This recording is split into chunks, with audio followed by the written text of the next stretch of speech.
What's up, Study Squad? We back at it again with another video of Hoops case studies, where we study and analyze hoop cases at all levels, many leagues, and different eras. Point is, we discuss these many cases by researching the nets. For these next couple episodes, we are going to dive into players who I think will be the next breakout stars in the NBA. First one, Tyrese Haliburton.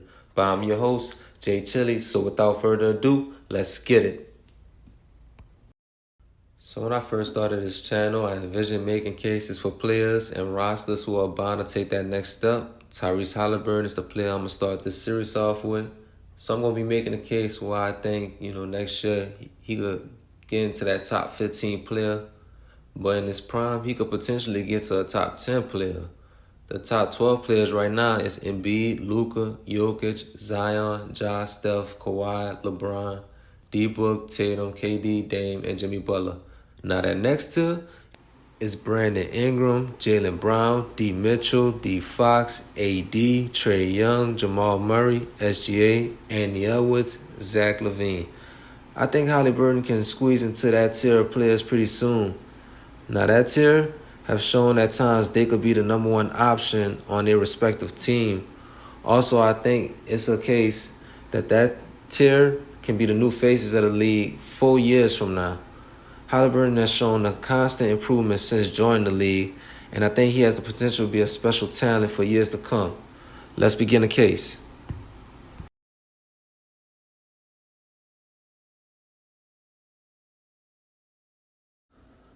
So my case for Haliburton is that he's a rare 6'5" league guard that's coming into his 4th year from Iowa State. Last year averaged 20 points, close to 4 rebounds and 10 assists, and nearly 2 steals per game. 40% three-point shooter at close to 6 attempts a game in his career, so he's knocked down. He could launch it from deep, which causes defense to step up. He also has that quick step with an immense bag of trickery and fakes on his drives. He's so smart and elusive on fast break opportunities. Players with long, crafty, unorthodox strides are a terror to defend. He's highly skilled passer, scorer with a great IQ feel for the game. He manipulates defense with his jump passes and his lookaways. But lastly, he's a sound team defender that can get his hands on passing lanes and people's pockets. He was just named to his first All-Star last year, and I'm pretty sure there's going to be many more for years to come.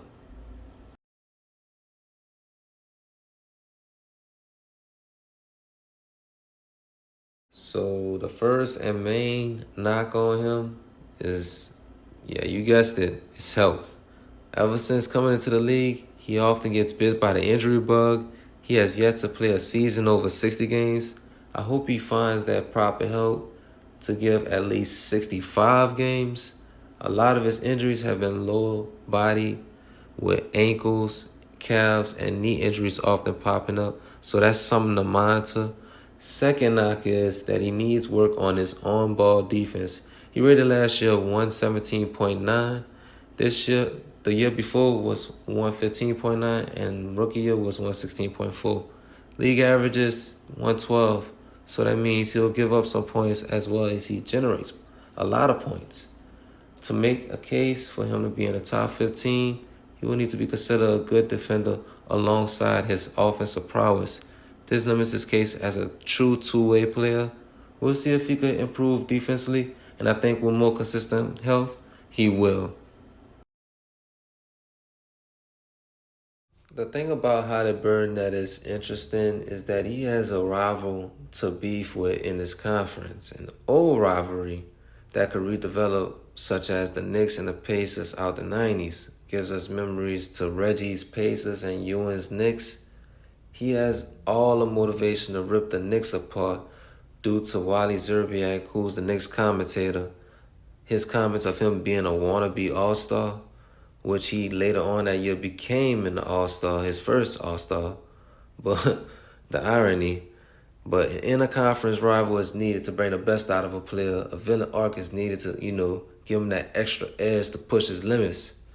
Also, he was always pretty hurt about getting traded by the Kings. That constantly seemed to give him a chip on his shoulder, even though I think the trade was good for him.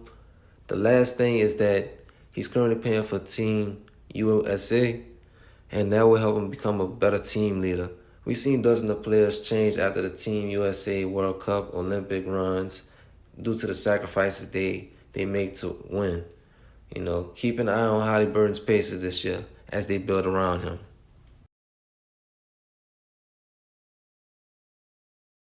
So in conclusion, Tyrese Haliburton, his play style was perfectly spawned for this era of basketball. Haliburton, I see him as like a contrast to Shea. SGA plays a more slow and methodical pace, but Haliburton, he's like the contrast. He's a bit more sped up. Both are long guards that could defend 1 to 3 as your lead guard. And, in this modern day era of point guards, they needed to be dual threats per se, as in, creating for others and also themselves, and also good enough to be spot-up shooters so they won't be liabilities in a half court. But I'm going to be coming to y'all with more videos. I may highlight your favorite players, so stay tuned. But like I said, this your host, Jay Chili. I'm signing out. See y'all on the next one.